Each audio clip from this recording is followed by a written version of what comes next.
Valentine day किया जाए, इस पर चर्चा। सब लोगों को बहुत अजीब लगता है ना। कल कहा कि ये ब्लैक डे है क्योंकि आज पुलवामा अटैक हुआ था, तो हमने उस पर कमेंट किया कल, वाह के साथ आह जुड़ा हुआ है। जहाँ सुख है वहाँ दुख है। जहाँ प्रेम होता है ना, प्रेम के सबसे निचले तल में घृणा भी पलती है। जिस व्यक्ति से बहुत प्रेम होता है उसी से बहुत लड़ने का मन करता है। वैलेंटाइन डे पर समझ लीजिए, प्रेम का सबसे निचला तल है घृणा। हालांकि कुछ लोग कहते हैं ये प्रेम नहीं है। हम सामान्य अर्थों में अगर कहें प्रेम तो प्रेम है, वो एकदम शुद्ध है, लेकिन सबसे निचला तल है घृणा। तो वैलेंटाइन डे पर बात करते हैं। घृणा थी तभी तो वैलेंटाइन को भी रोम के शासक ने खलास कर दिया, खत्म कर दिया। रोम के पादरी थे, 269 ईस्वी में उन्हें मार दिया गया। लेमिनिया एक जगह है, वहां उनको मार दिया गया। रोम का जो पोप था ना, बहुत परेशान किया है, बहुत उत्पीड़न देता था। पहले पादरी थे, फिर 197 ईस्वी में वो बिशप हो गए थे। उस जमाने में रोम परंपरागत प्रेम का इजहार करना बहुत गलत माना जाता था। प्रेम एक अपराध जैसा था। इन्होंने कहा कि सब लोग प्रेम से रहें, बस इतना ही तो कहा। क्योंकि ईसा ने कहा है कि हमें प्रेम से रहना चाहिए, ईसा मसीह ने, तो हम सबको प्रेम से रहना चाहिए। लेकिन इस बात से रोम का शासक चिढ़ गया और उसकी हत्या करवा दी। जीवन भर, जीवन काल में प्रेम का प्रचार करते रहे, इसलिए उनके नाम पर प्रेम का इजहार, प्रेम का स्वीकार्य, प्रेम का प्रतिदान, प्रेम का अनुभव माना गया। और 14 फरवरी जब इनकी हत्या हुई तो उस दिन वैलेंटाइन डे मनाया जाने लगा, है ना। Saint Xavier's school, Saint Michael school, वो सब संत हैं, उनके नाम पर है। उसी तरह सेंट वैलेंटाइन, जैसा हमने कहा, वैसे वो आजीवन कुंवारे रहे और घूम घूम कर प्रेम का प्रचार करते रहे। वैसे अब तो कहीं कहीं सप्ताह मनाया जाता है, कहीं कहीं 11 दिन का, कहीं पखवाड़ा मनाया जाता है। जब इसमें बाजार घुस गया ना, गिफ्ट चालू हो गया, तो बाजार ने 15 दिन का हो कि 15 सामान बेचे, 15 दूना 30 सामान बिकेगा ना। पखवाड़ा मनाने लगा। सप्ताह है, क्या है, Rose Day, Propose Day, Gift Day, और क्या है, चॉकलेट डे। और एक वीडियो आया था हमारे पास, एक्स गर्लफ्रेंड ने उसको थप्पड़ डे मनाया। मालूम है कि नहीं, थप्पड़ डे, एक्स गर्लफ्रेंड ने थप्पड़ डे मनाया। वो दोनों बैठ के टीवी देख रहे हैं, फोन आया, अरे ये एक्स है करके दिखा रहा है ना वो वीडियो में। बोला कि तुम्हारे लिए हमने गिफ्ट भेजा। क्यों गिफ्ट भेजा? हो पहले तो उठाया नहीं, फिर काट दिया। तो ऑनलाइन आया गिफ्ट। बोला अच्छा आप हो? नाम पूछा, हाँ फलाना। गेट खोल करके देखा, बोला अच्छा। घुमा, मारा 2 थप्पड़। यही गिफ्ट आया है ऑनलाइन। वो गिफ्ट दिया, एक्स गर्लफ्रेंड ने ऐसा किया। बोला आप दस्तखत करो इस पर। वही हाथ सहलाते हुए दस्तखत कर रहा है कि हमने सामान प्राप्त किया। तो ऐसा भी हुआ, किसी ने लिखा कि काश इतने डे के दिन एक रोटी डे भी होता तो भारत में कोई गरीब भूखा नहीं रहता, कोई भूखा नहीं रहता। तो कोई रोटी डे भी मना रहा है कि कोई भूखा न मरे। हम लोग तो चावल दाल बांट रहे हैं, प्रतिदिन रोटी डे मना रहे हैं भाई। गायत्री शक्तिपीठ सहरसा तो मना रहा है, हम लोग तो स्टेशन पर खिला रहे हैं सबको। अब प्रश्न उठता है कि वैलेंटाइन डे मनाना ठीक है या नहीं है। पर एक ध्यान से समझे इस बात को, अटपटा लगेगा लेकिन ध्यान से समझिए। भारत में प्रेम कभी प्रतिबंधित नहीं रहा, क्योंकि स्वतः यहां लोग मर्यादा में रहते थे। जब बातें अमर्यादित होने लगती है कोई भी बात, तो वो प्रतिबंधित हो जाता है, फिर प्रतिबंध जरूरी हो जाता है। सबसे ज्यादा प्रेम कथाएं कहां मिलती हैं? भारत में मिलती है। कैसे? पहला प्रेम कथा कौन है मालूम है? शिव और, चलिए ये भी है। इंसान में मनु और ईरा, जयशंकर प्रसाद ने कामायनी लिखी है ना, जहां से जीवन आरंभ हुआ। कामायनी काव्य जो है ना, प्रेम कथा ही तो है। एक तत्व की थी प्रधानता, किसे कहे जड़िया चेतन। जल प्रलय के बाद जो मनु और ईरा के जो प्रेम पनपा, उसी प्रेम का वर्णन कामायनी में है। जल प्रलय के बाद जब सभ्यता की शुरुआत होती है, तब से हमारे यहां प्रेम कथा चली आ रही है। पानी और बर्फ, एक ठोस है एक तरल है। किसे कहे जड़िया चेतन, ये दार्शनिक विषय हो जाएगा, अभी प्रेम की बात सिर्फ करते हैं। दरअसल प्रेम शब्द ही वासना से दूर है। प्रेम शारीरिक तत्व नहीं है, प्रेम एक मानसिक, भावनात्मक, एक आत्मिक तत्व है। प्रेम की अनुभूति बिना शरीर तल से उठे व्यक्ति कर ही नहीं सकता। जहां प्रेम प्रतिबंधित था वहां वैलेंटाइन डे सही है, पर अपने यहां प्रेम प्रतिबंधित नहीं रहा। अपने यहां तो जीवन की शुरुआत, जीवन का आरंभ, जीवन का बीजारोपण ही प्रेम से हुआ। कामायनी काव्य बहुत प्रसिद्ध काव्य है। दूसरी प्रेम कथा और कौन है मालूम है? दूसरी प्रेम कथा भी बहुत पॉपुलर रहा, रामधारी सिंह दिनकर का पुरूरवा और उर्वशी। उर्वशी नाम से महाकाव्य है वो।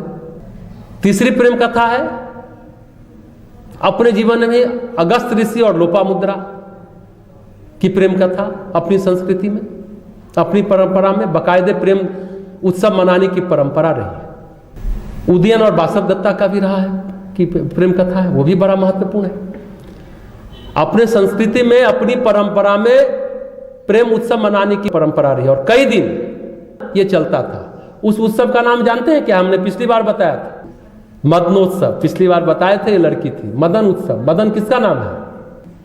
मदन कामदेव का नाम है। जितने भी प्राचीन संस्कृत नाटक हो, चाहे वो कादंबरी हो या अन्य कोई भी नाटक, उसमें मदनोत्सव शब्द मिल जाता है। शब्द मिल जाएगा, मदनोत्सव प्रक्रिया मिल जाएगी, परंपरा मिल जाएगी। मदनोत्सव कब मनाया जाता है? बसंत पंचमी के आसपास मनाया जाता है।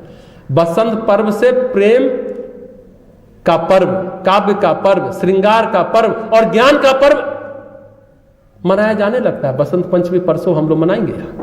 मदन कौन है जिनका उत्सव मनाया जाता है? हमने कहा मदन को कामदेव कहा जाता है। काम को भी देवता मानकर उसका पूजन होता है। कब? जब काम मर्यादित हो। ध्यान रखना चाहिए, अपने यहां 4 पुरुषार्थ हैं, धर्म, अर्थ, काम, मोक्ष। अपने यहां काम का मतलब धर्म आधारित जो काम है उस काम की बात हो रही है। 4 पुरुषार्थ में काम को भी पूज्य माना गया, हे दृष्टि से नहीं देखा गया। बारीकी से समझिए अपने भारतीय संस्कृति, सभ्यता, अपने पूर्वजों की बातों को। काम को भी जीवन के सर्वोच्च कर्म के रूप में मनाया गया है। अपने यहां किसी लड़की को छेड़ो, यह काम नहीं है। इसलिए भगवान कृष्ण ने गीता में काम को अपना स्वरूप बताया। प्रजनस्य कंदर्पा कहते हैं, ऋतु नाम कुसुमाकर। ऋतुओं में मैं बसंत ऋतु हूं, और जीवन को प्रदान करने वाले में, संतति प्रदान करने में मैं कंदर्प यानी कामदेव हूं। पाश्चात्य देश रोम की तरह हमारे यहां प्रेम प्रतिबंधित नहीं रहा। इसलिए मदनोत्सव होली तक अपने चरम पर होता है, और बासंती नवरात्रि, बसंत का जब समाप्त चैत्र नवरात्रि होता है तब मदनोत्सव खत्म होता है और इसका समापन होता है। और जगह जगह मदन उत्सव मनाए जाते हैं। श्रृंगार रस चल रहा है, कविता, नृत्य, संगीत, काव्य पाठ और राजकीय प्रश्रय। राजा इस काम को करते थे, वो करवाते थे, राजकीय प्रश्रय मिलता था। अपने यहां और भी है प्रेम कथा, लैला मजनू, सिरी फराद, ये सब तो बहुत बाद में आए हैं। जैसा हमने कहा, अगस्त, लोपामुद्रा, मनु, ईड़ा, पुरूरवा, उर्वशी, उदयन, बासव दत्ता। कोई बता सकता है अपने यहां प्रेम कब प्रतिबंधित हुआ? मुगलों के जमाने में, अरबों के आक्रमण के बाद, 10वीं शताब्दी के बाद। 10वीं शताब्दी में तो पहले पृथ्वीराज संयोगिता का प्रेम कथा तो काफी प्रसिद्ध है। महाभारत काल में कृष्ण राधा का प्रेम है, अर्जुन के तो कई प्रेम प्रसंग हैं। तो हमारे यहां कुमारे प्रेम को भी ग्रहित नहीं माना जाता था। संतानों के भेद में कहा जाता था क्षेत्रज संतान भी होता था। नियोग प्रथा की व्यवस्था थी समाज में अपने यहां। अगर किसी पति पत्नी संतान उत्पन्न करने में सक्षम नहीं है तो संतान किसी के साथ रह करके आप संतान प्राप्त कर सकते हैं। उसे क्या कहते थे? भारतीय इतिहास के विद्यार्थी जो होंगे वो जानते होंगे, नियोग प्रथा। और संतान कर लो और परिवार को स्वीकार्य होगा, बकायदा समाज में उसे प्रतिष्ठा मिलती थी। आप पूछेंगे आप नियोग प्रथा से उत्पन्न कौन कौन है? महाभारत में धृतराष्ट्र और विदुर हैं, महर्षि व्यास से अंबिका और अंबालिका से। अंबा तो बदला लेने की आग में जलती रही, शिखंडी बनी और ली। तीनों अंबा, अंबिका और अंबालिका है ना। नियोग प्रथा से पैदा हुए हैं धृतराष्ट्र, विदुर, ये सभी कुरुवंश के कहलाए, जबकि ये व्यास के पुत्र थे, अंबिका और अंबालिका से।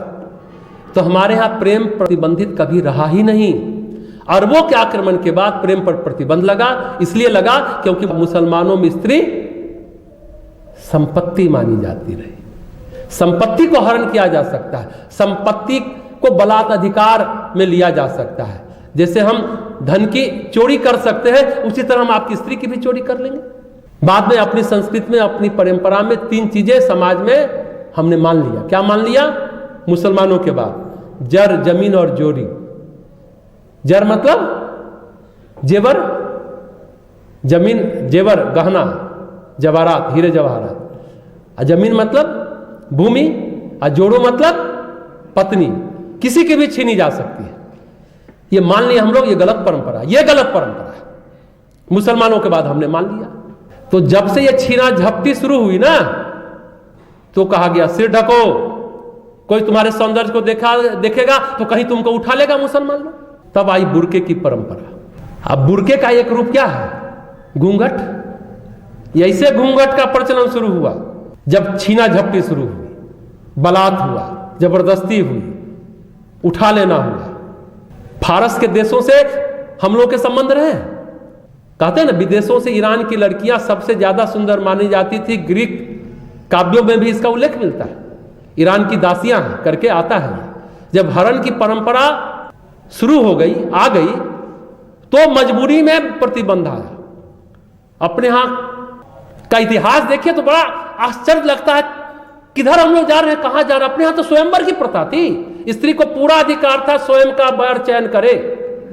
हमारे यहां कन्या के विपरीत तो कुछ होता ही नहीं था, कन्या को पूरा सर्वाधिकार था।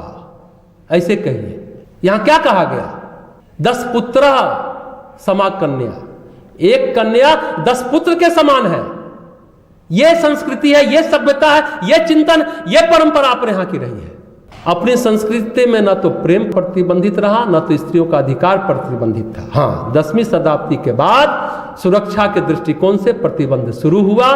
नहीं तो प्राचीन काल को देखें तो दक्ष प्रजापति के काल में बसंत पर्व है, बसंत उत्सव है, मदनोत्सव की भारतीय पद्धति में स्थान स्थान पर मनाया गया। राजकीय उत्सव के रूप में चंद्रगुप्त विक्रमादित्य के समय यह शुरू हुआ। मतलब ग्राम नगर में जगह जगह सरकारी तौर पर यह आयोजन किया जाता रहा। श्रृंगार रस पर कार्यक्रम होते थे, लड़के लड़कियों को खुलकर मिलने की परंपरा होती थी, पर मर्यादा में सभी खुद रहते थे, स्व अनुशासित रहते थे। इसलिए नियम कानून या प्रतिबंध की आवश्यकता महसूस ही नहीं होती थी उस समय।